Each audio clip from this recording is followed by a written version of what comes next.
Welcome to Your Thoughts, Your Reality with Michael Cole, the podcast that shines a compassionate light on the journey of veterans battling through life's challenges. Michael is a dual elite certified neuroencoding specialist in coaching and keynote training presentations, dedicated to guiding military veterans as they navigate the intricate pathways of post-deployment life. Join him as we delve into the profound realm of neuroencoding science, empowering these brave individuals to conquer universal battles, procrastination, self-doubt, fear, and more. Together, let's uncover the strength within you to re-engage with families and society, forging a new path forward. Hello, everybody. So today I have a friend and a colleague. I am super excited. All the way from Belgium, I have Lucia Montanaro, and she's going to bring some gold today. So super excited to have her on. So a little bit about Lucia. She's leadership and transformational coach with decades of experience across the globe. When I say across the globe, I literally mean across the globe. 65 countries she's worked in, and passionate about contributing to a better world by helping people, which is amazing. She speaks 5 languages. Obviously, 65 countries, you need to speak some languages. She has extensive experience working on conflict prevention, mediation, and peace building in conflict-affected countries, collaborating with security and armed forces. So, no joke, obviously. So, Lucia, man, so happy to have you. Tell us a little bit more about yourself. Thank you, Michael. I'm very grateful to be here and to have this conversation with you and your audience. So I'm, based in Belgium. I'm half Italian, half Swedish, born in England. So that's already 3 languages without making any effort.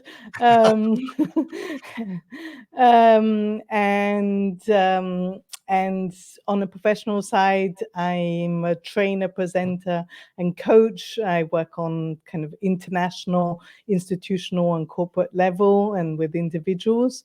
And on the personal side, I have a beloved partner and 2 sons and 1 stepson and lots of pets. Well, I need to hear about the pets. Before we get into this, what do you got?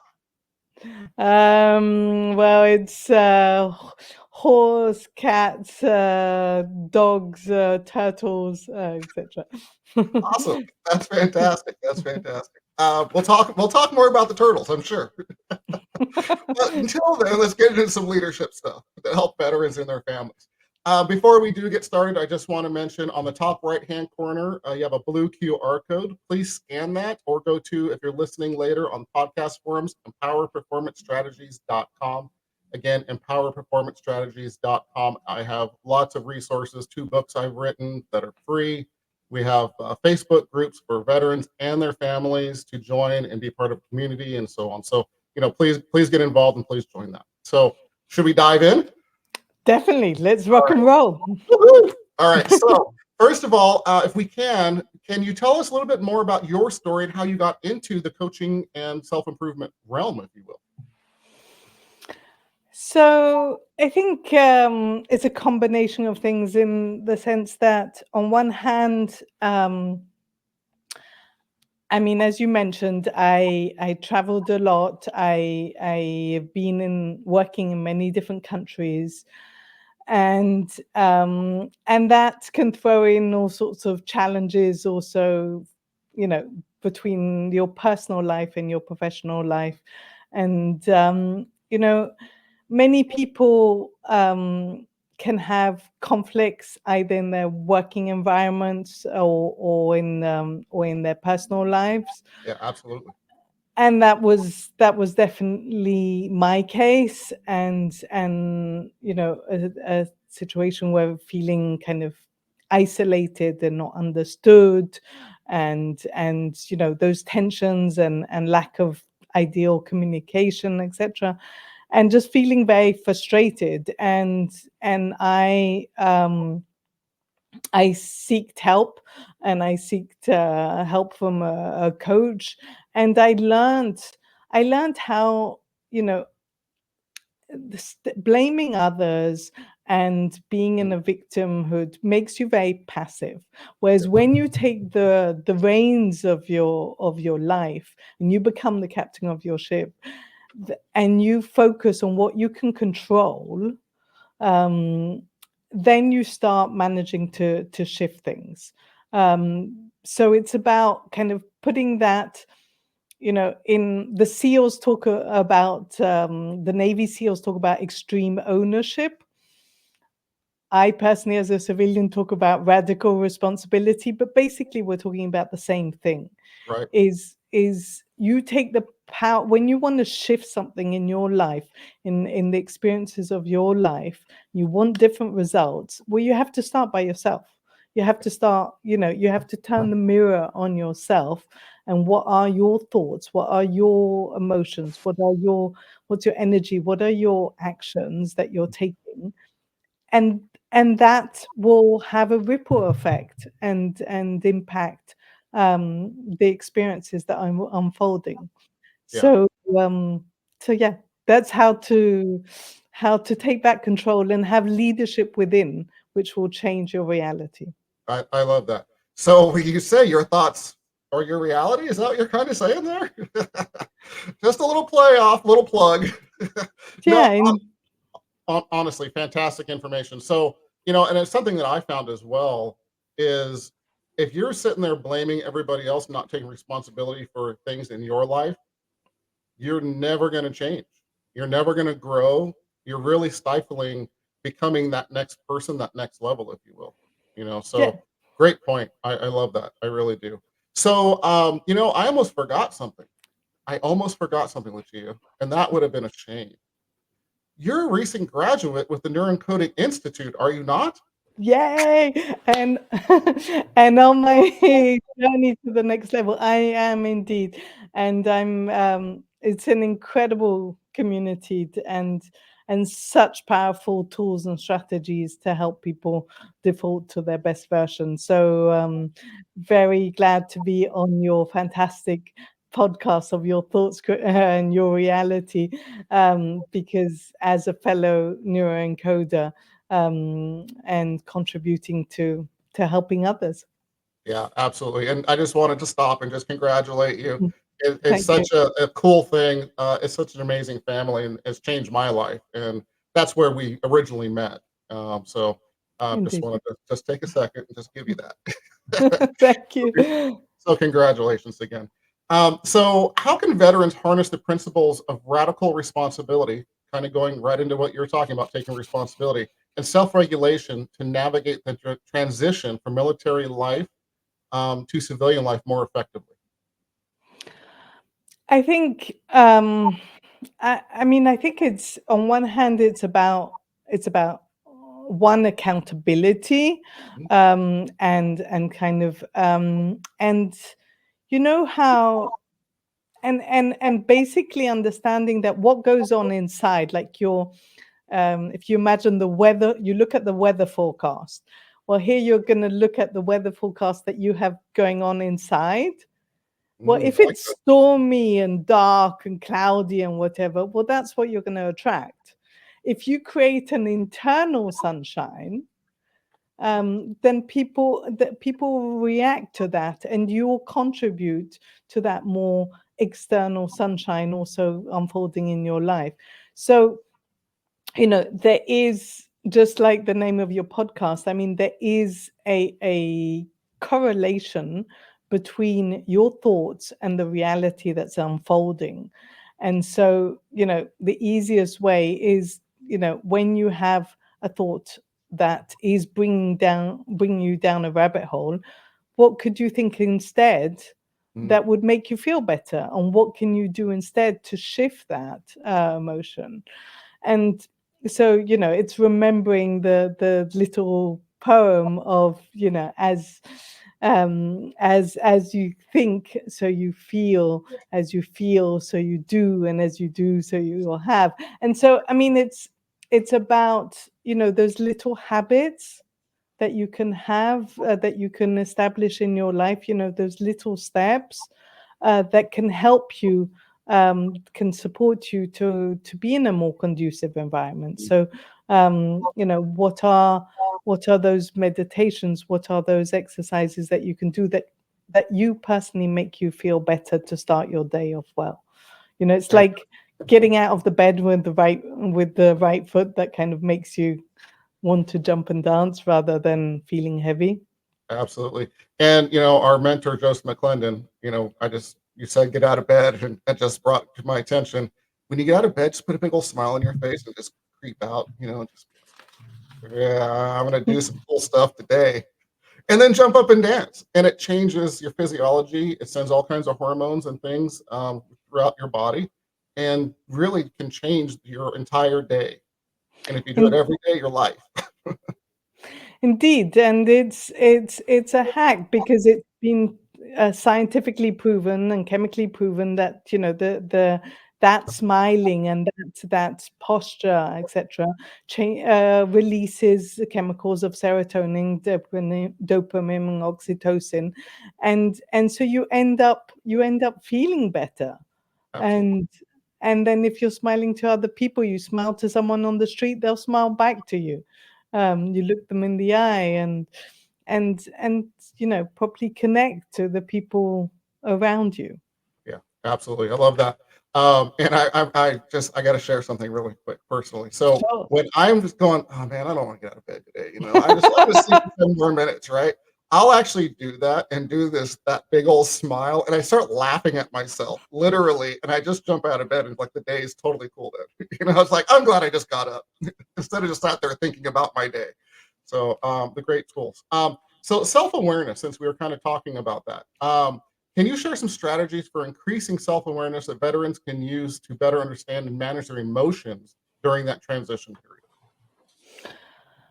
So both about one's own self-awareness, Zach, I consider that both leadership of others and starts with leadership of Mm, oneself. love that. And so in order to be a better leader, whether that's in your family, in your community, at your work or whatever, and requires that self-regulation. Mm, And so one simple way is checking in with yourself of, okay, on a scale from 0 to 100, how are you feeling in your energy, in your emotions today, and how is your partner or your colleague, etc., feeling, and getting, the first step is awareness, kind of acknowledging where you are, and then thinking of a few steps of what could you do to get it to a little bit higher. Not, if you're at 40%, it's not about getting to 100, but it's just getting one step further. So is that advancing on a goal? Is that spending time with your dog? Is that going for a walk? Just taking those steps. So both the awareness on it, and then taking a step towards bringing it one step further. I love that. So, I love it, what you said. So play with your turtle is what you're saying. 10% difference is a much better day than being at 40%. And I'd also like to add, if I can, is share that with your partner or your family. If you guys know where you are, the conflict that arises usually because somebody's grumpy or they're playing at a 20%, the other one's at an 80%. Woohoo! If you share that and communicate that with your partners, your family for that matter, your kids even, it's a great skill to share that, and that way everybody can know where everybody is and help pick up the slack. I'm at a 20, or my wife's at a 20 and I'm at an 80. Well, maybe I'm making dinner that night. you know there's lots of ways to kind of help, and so on. So I love that you bring that percentages up and so on. Fantastic. um Empathy and leadership. So how does empathy play a role in leadership, especially for veterans, again, adjusting to new roles in civilian life? For instance, they're coming back from the military, whether that be male or female, it works both ways, and they're really coming back, and they're not themselves. Everybody knows when military service ends, everybody's grown, everybody's in a different place. So how does empathy kind of play a role in that adjusting, if you will, and or I'm big on communication with the family. How do you see that? Well, I think empathy is an absolute cornerstone in both the leadership, Mm, in communication, in several things. And veterans have a unique experience from their missions of strength, but also of adapting to change. yes. And so, it's harnessing that and those strengths, and that in civilian life, transitioning to civilian life requires navigating change and understanding different perspectives. Love it. Um, and so I think empathy allows us to connect to people, whether it's your family or in a professional environment. So I think the first step would be, I think it always starts with oneself. So first step is kind of reflecting, a self-reflection and a kindness to oneself. Mm, Like when you go on a plane, before helping a child, you need to take the oxygen for yourself. absolutely. And if your cup is so low, it's very difficult to give to others.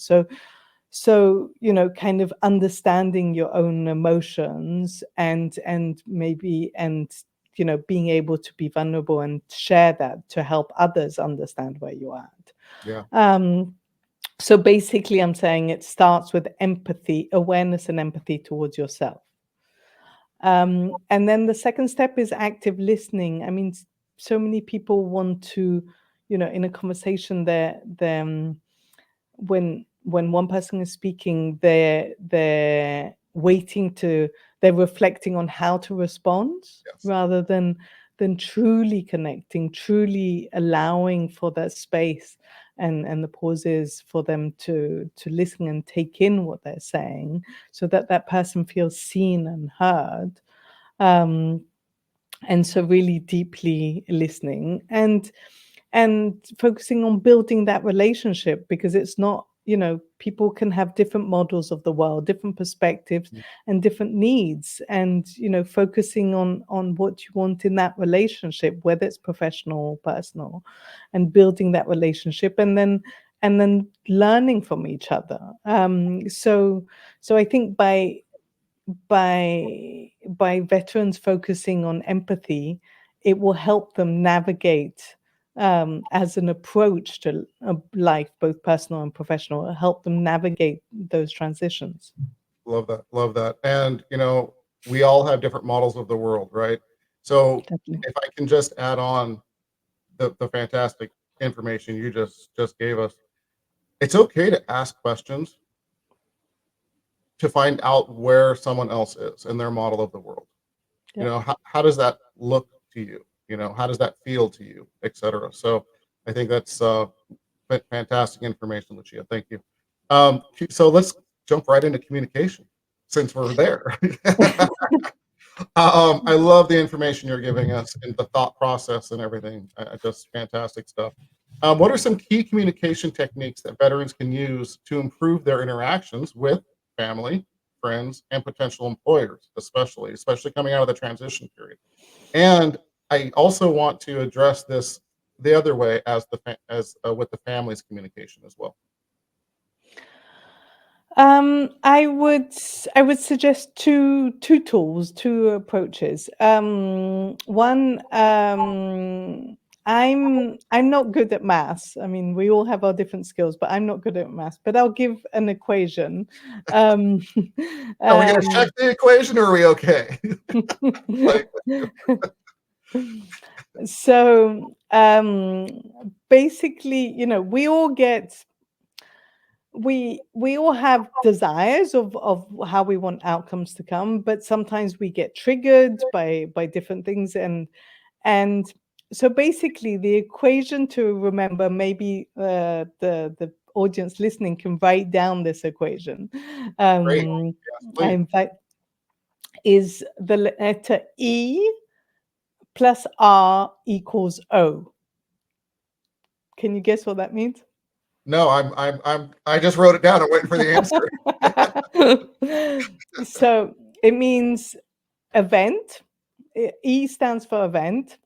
So whatever event in your professional or your personal environment, something happens that could trigger you, or, whether it's good or bad, an event happens. And then R stands for the fact that you have the choice to either react Ah, or respond conscientiously and mindfully in thinking about the outcome that you want.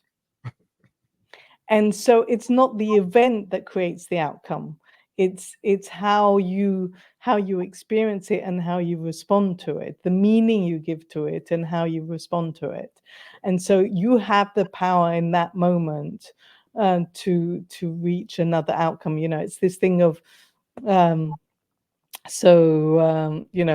do and the other element is a for those of you and your audience, if you've ever heard of nonviolent communication, mhm. so by Marshall Rosenberg. So it's about a 4-step process of you observe, you express your feelings, you express your needs, and then you express your requests. So let me give you an example. Please, that'd be Uh, fantastic. um, uh, my sons are adults now, but let's say they were, small kids. And small kids can have tempers sometimes. Um, so let's say one of my sons slams the door in my face. Okay, Yes. I can and is angry because I said no about something. Um, I can, in that moment, get triggered and find it shocking behavior and start screaming and whatever. But then I'm going to be out of control in my self-regulation. He's going to get upset, and we're both going to be in a bad place. Mhm. Whereas in that situation, it would be you first state a fact. Okay, when you slam the door, when you suddenly slam the door, and that's the observation. So it can't be subjective. It has to be a fact. So you can't put a judgment on it. Yep. Black and white. Yep. It made me feel rejected, sad, whatever. You express your emotions. Then you go on to your needs. What I need is to feel connected to you, that we have a respectful, open dialogue. And then what I would like is that, so the fourth one is your request, is what I would like. And can we agree that when we're angry with each other, that, we take a moment to calm down, and then, within the hour, we come back and have a conversation about it. Love it. So four-step process: observation, feeling, needs, and requests. It really helps to handle any kind of conflict, because Yeah. conflicts are natural.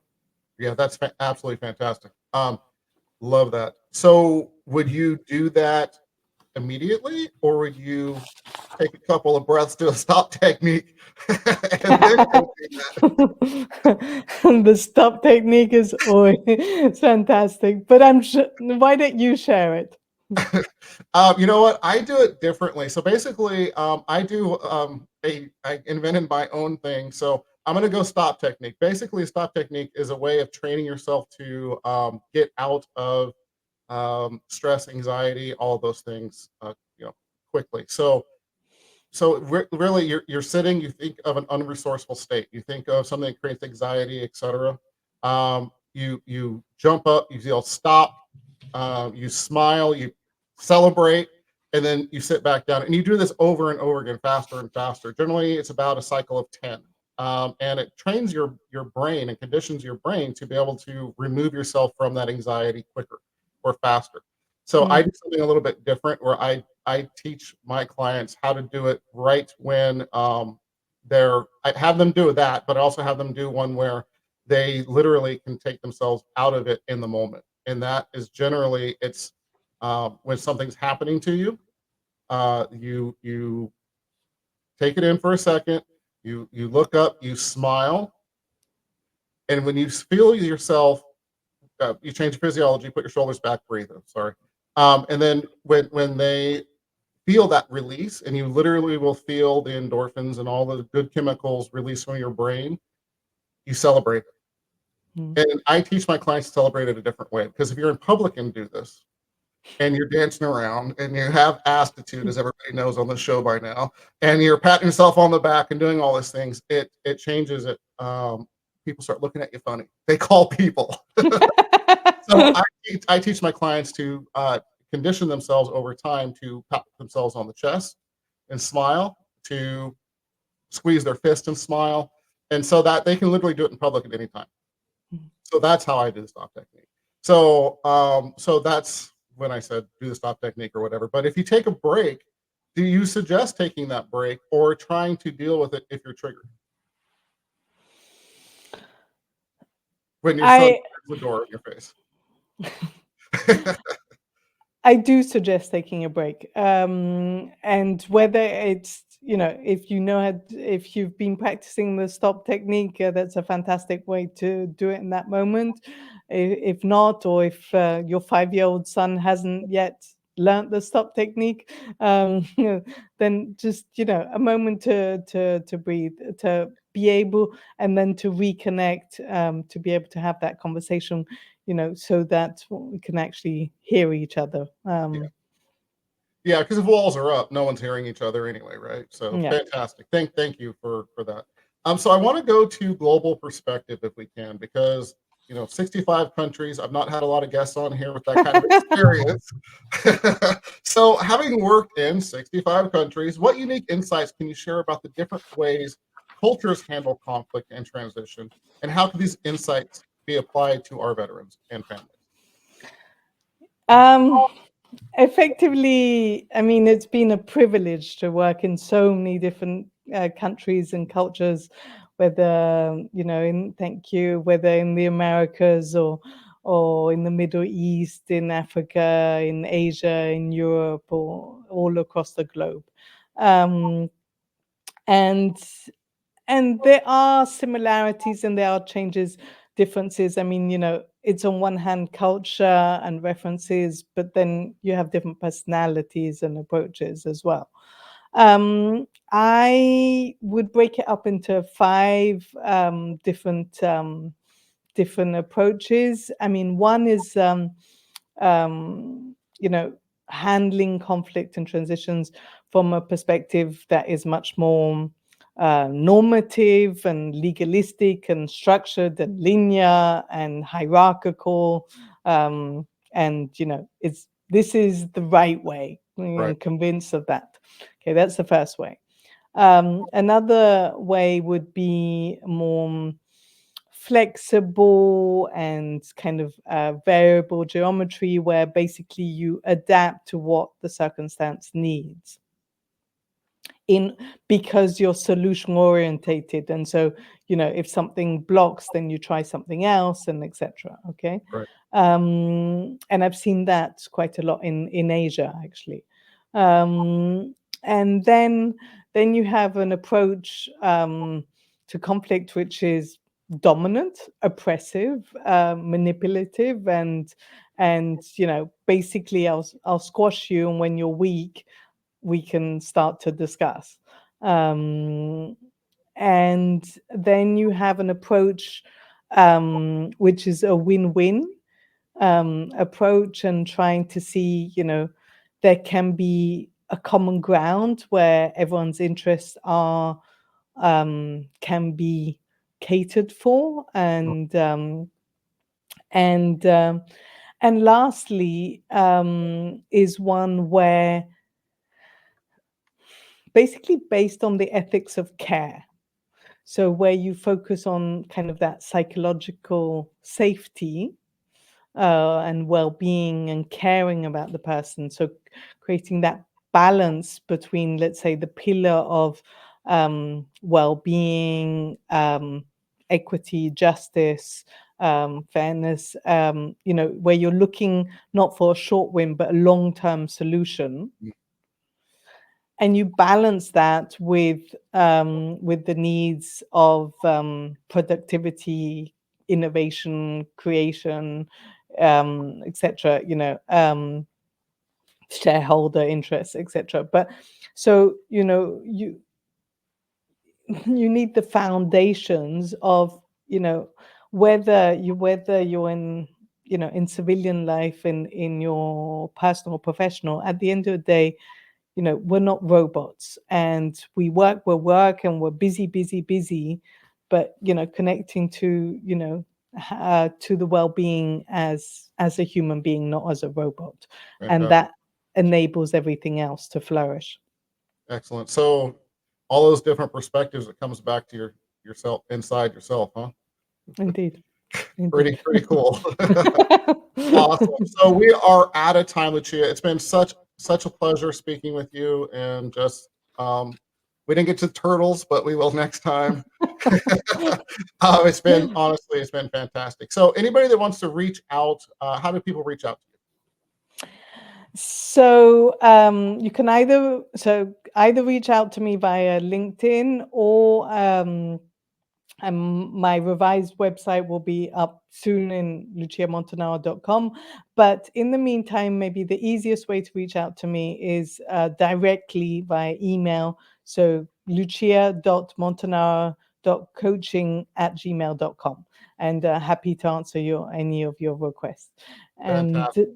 And I mean, simply, if I can say a last few words, is that remember that your journey is a testament of your own resilience and strength and adaptability. So you have already gone through tremendous challenges, and now this is simply a different chapter of your life and another opportunity to grow, to thrive, to serve and impact positively. So have that confidence that you can have that fulfilling and impactful civilian life, and simply seek help from who you need in your community when you need it. And remember your self-awareness to be the best version of yourself. I absolutely love that. Thank you so much. So I normally ask for 3 tips at the end. I think you just gave 3 tips. So do you have 3 more tips? You want to go with that one? Sure. I mean, I would, maybe to clarify, I mean, I talked about the equation of E plus R equals O. I would say, focus on gratitude rather than expectations. I would say, choose. It's a daily choice to choose to be the best version of yourself. Love that. And be patient and empathetic with yourself, that that there are different chapters in your life, and they all are valuable and are part of your life journey. And so choose to be the best version of yourself and dare to ask for help. Sorry, that was 4, but Let's go ahead. You all got 3 more?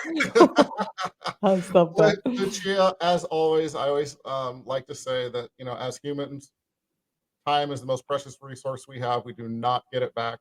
Thank you so much for spending the 35-ish plus minutes with us. It's been an absolute pleasure. Lots of golden nuggets, and truly honored, my friend. A huge pleasure for me too, and happy to help. And all the best of luck for all of you. Thank you. Thank you. We are out of here. Bye.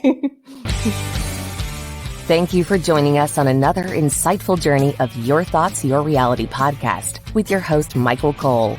We hope the conversation sparked some thoughts that resonate with you.